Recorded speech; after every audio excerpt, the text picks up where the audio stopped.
ratusan tahun yang lalu. Soekarno bicara, atau Mahapati Gajah Mada, atau Pajajaran bercerita, Siliwangi yang bercerita. Kesungguhan ini tak pernah luntur dengan hujan air mata. Assalamualaikum warahmatullahi wabarakatuh. Sampurasun, rahayu, rahayu, rahayu. Kalau nuwun. Perkenalkan, nama saya Johan. Asli saya Bandung, tapi lama di Jawa Timur. Nama panggilan saya lebih sering dipanggil dengan nama Jo Batara Surya. Ya, seperti itu. Oke, perjalanan berkesenian saya dimulai pada tahun 90-an ya. Jadi di tahun 90-an itu saya bermula dari musik dulu gitu ya, musik ya, musik keras lah gitu. Jadi zaman dulu ya memainkan musik gitu. Jadi di Bandung saya senang musik sampai akhirnya main ke Surabaya gitu. Jadi di Surabaya saya kembali lagi ke Bandung dengan ya tahu kondisi Surabaya dengan dunia permusikannya juga. Dari musik itu sendiri saya mengalami satu perjalanan yang emang sangat berbeda gitu ya, kehidupan gitu ya. Jadi menemukan berbagai macam lah gitu. Jadi dari kehidupan saya pribadi gitu ya. Setelah dari musik tahun 2000 ya, hampir 2000-an di Surabaya lagi banter-banternya musik itu, saya sampai main ke Jember, sampai ya bareng teman-teman ya, Extreme Decay, nama band saya Gergaji. Jadi dari Gergaji ini dari tahun 90-an berubah di Surabaya menjadi Blasting. Setelah dari Blasting kita membuat satu album sampai direkod di Malaysia dengan Kaktus ya di Malaysia. Lalu berubah lagi karena ada sedikit perbedaan, kita pisah, lalu berubah menjadi Head of Fan ya. Sampai detik ini di Head of Fan di Surabaya masih ada gitu. Itu di dalam dunia musik gitu ya. Jadi tahun ya hampir 2003-an lah, sampai 2003 saya mencoba berkenalan dengan dunia teater gitu. Jadi di teater sendiri saya belajar di teater Kusuma ya, UKM, satu UKM di Universitas di Surabaya, 17 Agustus, Universitas 17 Agustus. Saya banyak belajar di sana tentang teater.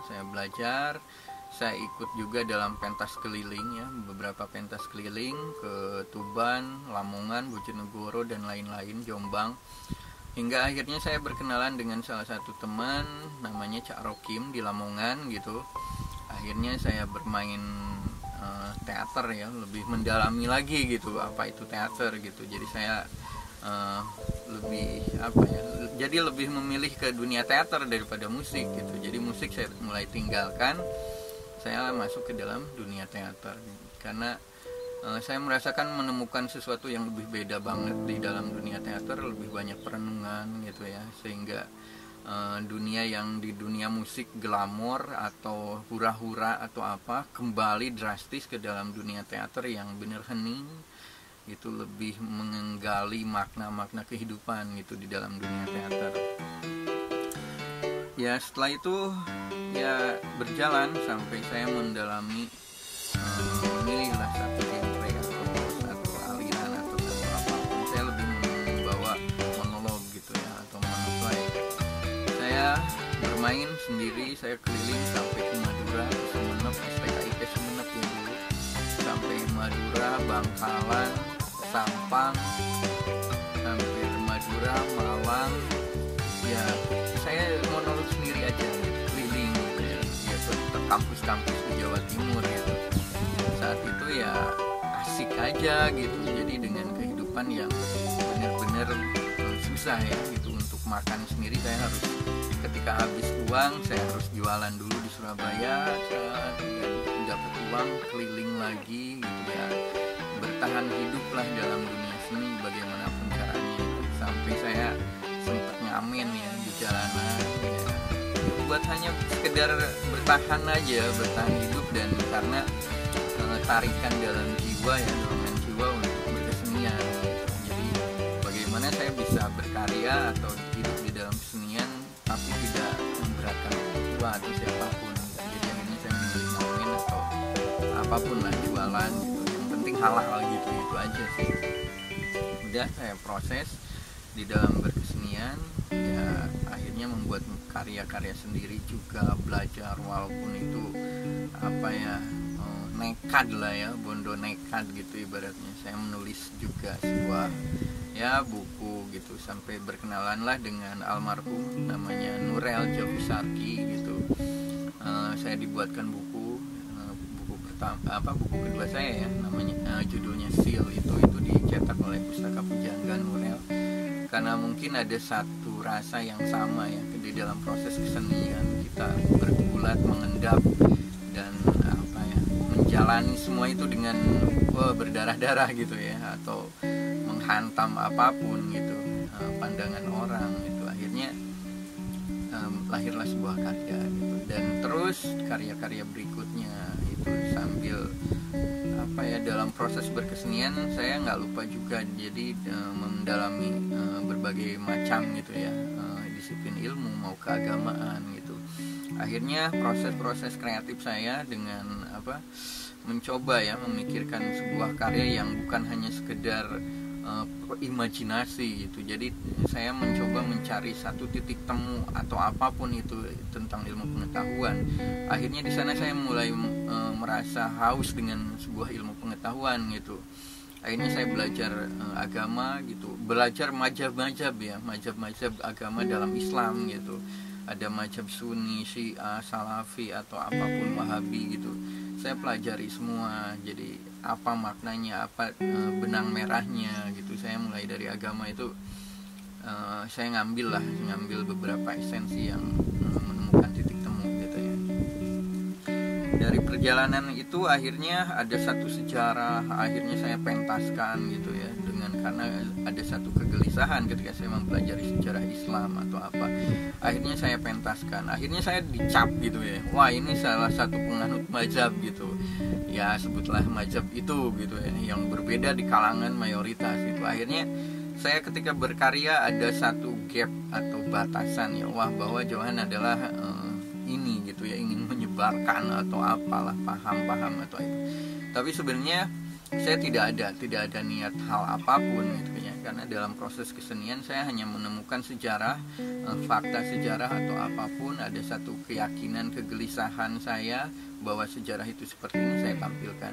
Saya nggak ingin menampilkan satu perbedaan sudut pandang yang akhirnya menjadi satu perpecahan gitu, bukan, itu niatan saya bukan di sana gitu, karena ini hanya kesenian, ini proses saya pribadi gitu. Akhirnya saya membawa itu gitu, nilai-nilai dari agama apapun itu, mau sejarah mau apapun. Saya lebih klop dengan dunia sufi ya gitu, atau tasawuf gitu. Jadi di dunia sufi ini sendiri lebih netral, lebih lebih luas lah sudut pandangnya, filsafat apapun, karena di tasawuf ini jadi sudut pandangnya luas gitu. Jadi saya lebih senang di sana, walaupun pandangan orang lain udah tercap gitu ya.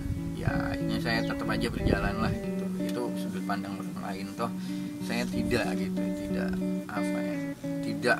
ingin membuat satu pemahaman yang berbeda gitu. Toh kita sama aja, Islam gitu aja gitu, atau manusia gitu ya lebih umumnya.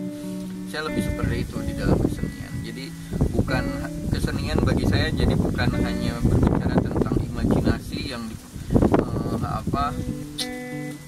disampaikan dengan pertunjukan selesai, enggak. Jadi saya mencari dulu gitu, saya mencoba juga mencari apa sih sebenarnya sejarah atau apapun itu. Saya gali dulu.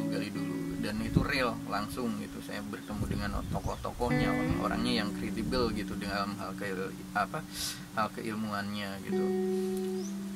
Ya itu proses perjalanan saya sampai membuat 1 buku, 2 buku, 3 buku, 4 buku. Akhirnya kebiasaan dan seni menjadi satu jalan hidup bagi saya gitu ya. Jadi akhirnya saya menikmati dunia seni, dunia kesederhanaannya, kemerdekaannya dan lain-lainnya gitu. Saya menikmati itu. Proses berjalannya waktu, akhirnya saya mengenal tentang Kasundaan atau Kanusantaraan ya, tentang Jawa, tentang apapun ya, Kalimantan, Papua, dan pokoknya Nusantara. Di sana saya memikirkan bahwa ini ada hal yang baru lagi gitu bagi perjalanan hidup saya gitu. Akhirnya saya mempelajari itu, mempelajari tentang Kasundaan atau apapun, dan itu sendiri. Saya di Jawa Timur, walaupun saya belajar Kasundaan tapi tidak di Sunda gitu, tidak di Jawa Barat, tapi di Jawa gitu. Saya sendiri lebih banyak yang memakai disiplin ilmu yang saya temukan pribadi gitu ya. Saya menemukan connect dengan ini gitu, saya sambungkan, saya menemukan ini dan mencoba mempraktekkan sedikit-sedikit, dan akhirnya ya menemukan satu kesimpulan bahwa oke, ini yang saya yakini yang cocok juga buat saya gitu. Akhirnya berkesenian saya, mulailah saya suka wayang gitu ya, suka wayang, tapi enggak karena wayang kulit sendiri mahal gitu ya. Wayang golek pun cepot ini yang biasa aja gitu ya, yang kecil, bukan wayang panggung ini gitu, wayang biasa yang ada di rumah gitu ya. Akhirnya ya udah, karena kecintaan aja gitu, jadi saya mainkan yang apa adanya aja lah ya, semaksimal mungkin gitu, karena saya terbiasa di dalam teater yang ya udah sebisa mungkin seadanya aja, jangan dipaksakan gitu. Kalau belum punya ya bikinlah gitu, membuat sesuatu. Jadi kayak wayang ini sendiri saya buat sendiri gitu, jadi dengan karakternya, dengan apanya. Akhirnya terciptalah wayang, saya namakan dengan wayang Kujkris gitu ya. Wayang Kujkris ini sendiri bermakna kujang dan keris gitu ya. Jadi ada satu simbol saya bawa aja dari nama kujang dan keris ini sendiri menjadi satu nama wayang ini gitu, wayang Kujkris, perpaduan antara Jawa dan Sunda gitu ya. Kalau ini kebetulan saya sendiri di Jawa Timur dan aslinya dari Jawa Barat, akhirnya saya satukan gitu. Jadi saya lebih melihat seperti Ki Entus ya, Ki Entus dengan memainkan wayang goleknya gitu ya. Jadi saya ingin mencoba ya wayang kulit atau wayang golek ya sama-sama aja gitu. Jadi bicara seni nggak dibatasi ini milik Jawa Tengah atau Jawa Timur aja, enggak gitu. Jadi semua bebas, ini seni gitu. Jadi bisa, yang penting kita mencintainya gitu. Intinya itu aja sih kalau bagi saya gitu. Jadi saya nggak mau merusak pakem wayang ya gitu. Jadi wayang yang bener ada pakemnya udah ada gitu. Saya nggak memainkan itu gitu. Ini hanya sekedar hiburan aja bagi saya gitu. Jadi saya nggak mau merusak aturan pakem wayang gitu. Tapi saya ingin, karena kecintaan saya, keterbatasan saya bikin ini gitu dengan potensi yang saya punya gitu. Terciptalah wayang Kujkris ini gitu. Ya itu sih wayang Kujkris, sejarahnya seperti itu. Jadi perjalanan saya berkesenian ketika ya satu sisi ketika sudah terlanjur ya bahwa saya sendiri memilih kayak gitu, tidak mau di-skat gitu, orangnya merdeka saya. Jadi teman-teman itu banyak yang berkesenian di daerah saya ini di dalam satu lembaga keagamaan yang bicara tentang kebudayaan ini udah terkotak-kotak gitu ya. Ada wilayah ini dengan wilayah itu ada. Akhirnya saya jenuh dengan perbedaan ya sudut pandang atau apapun. Akhirnya saya lebih baik berkarya sendiri aja lah gitu. Jadi apa sih yang bisa saya lakukan terus gitu. Kalau dalam monolog terlalu ribet, harus ke kampus dengan ini konflik ini, apalagi saya lelah.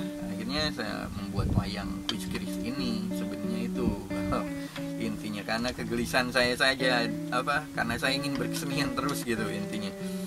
Akhirnya ya udah bikin wayang aja lah, wayang kuis keris ini saya bisa memainkannya, saya bisa upload di YouTube, di Instagram, di Facebook. Ya akhirnya ada ruang gitu, ada ruang di sini, di saung, di sawah saya juga gitu ya, jadi enak gitu. Jadi akhirnya punya ruang sendiri aja, jadi merdeka gitu, jadi bisa enjoy, menikmati lagi gitu. Jadi kita bisa berkesenian lah terus gitu, berkarya nggak mati gitu, nggak buntu ya dalam kajian-kajian Kasundaan atau apa. Jadi ada penumpahan gitu di sini.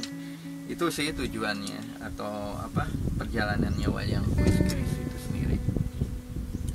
Ya harapan saya ya ingin mencoba generasi saat ini tidak kehilangan lah nilai-nilai atau spirit mental atau apapun itu, nilai-nilai esensi dari kebudayaan Nusantara gitu ya, lewat wayang, lewat musik, lewat apapun terserah. Yang penting penyampaian ini bisa kena dan generasi saat ini tidak terputus atau paremen obor kalau dalam bahasa Sundanya itu. Nah, jadi ada satu cerita-cerita atau apapun nilai-nilai yang bisa kita sampaikan gitu ya dari leluhur kita untuk generasi saat ini. Itu aja sih harapan dari wayang kuis keris. Ya kalau secara kekurangan lebih banyak ya, lebih banyak kekurangannya karena peralatan sendiri terbatas dan kru yang pasti saya nggak ada kru. Kadang dibantuin anak saya gitu untuk kamera, untuk apa gitu. Dan itu pun jarang, jadi lebih banyak ya saya lakukan sendiri aja. Jadi ngedit sendiri, syuting sendiri, apa-apa sendiri. Dan itu udah terbiasa karena saya dari zaman teater gitu, saya monolog sendirian, nyeting panggung sendirian, main sendirian, udah beres-beres. Wah, ya udah terbiasa dengan sendirilah. Jadi nggak aneh lagi bagi saya gitu. Ya itu aja sih. Jadi proses berkesenian saya nggak bermuluk-muluk. Ya apa yang saya rasakan, apa yang saya lihat, saya pentaskan, saya aktualisasikan dengan apapun yang ada gitu. Jadi saya nggak bisa memaksakan. Ya walaupun insya Allah suatu saat saya akan mengganti wayang-wayang ini dengan ya lebih bagus lagi, tapi ini akan saya simpan menjadi aset sejarah saya gitu. Insya Allah ya mohon doanya saja, mohon supportnya juga gitu ya. Jadi karya-karya saya ya semoga diterima, itu aja sih, diterima dengan baik. Ya mungkin cukup sekian dulu dari saya tentang perjalanan saya sendiri. Terima kasih kepada semua komunitas-komunitas teater di Jawa Timur, dari Madura, STKIP, Teater Lentera, Nanggala atau apapun, semua Sepatu Biru, dari Sampang, Bangkalan sampai Pamekasan, semua dari Madura, Surabaya, Teater Kusuma, Teater Jos, banyak ya, Teater Ki dari IAIN dan Tuban, Teater Institut, Bojonegoro dan Lamongan, Teater Roda, teater di Unisla, Teater Rasa, dan semuanya lah, teater-teater di Bandung juga, di STSI, sekarang ISBI ya, teater lakon, dan kebetulan dulu saya sempat menjadi anggota teater, main teater ya, Kang Wawan gitu ya. Semuanya terima kasih sudah menjadi bagian proses berkesenian saya. Dan satu juga lagi di Paguron Silat, Gajah Putih Ruyung Kawung, saya membuat film di sana gitu. Jadi terima kasih atas dukungannya. Terima kasih juga kepada teman-teman pantomim atau wayang, tari dan lain-lainnya semuanya. Ya terima kasih banget sudah menjadi warna dalam hidup berkesenian saya. Ya kepada para sesepuh di Kasundaan, di Jawa, di lain-lainnya lagi, mohon bimbingannya, mohon dukungannya. Terima kasih banget atas semuanya. Mohon doa restu. Mungkin cukup sekian dulu dari saya. Assalamualaikum warahmatullahi wabarakatuh. Sampurasun, rahayu, rahayu, rahayu.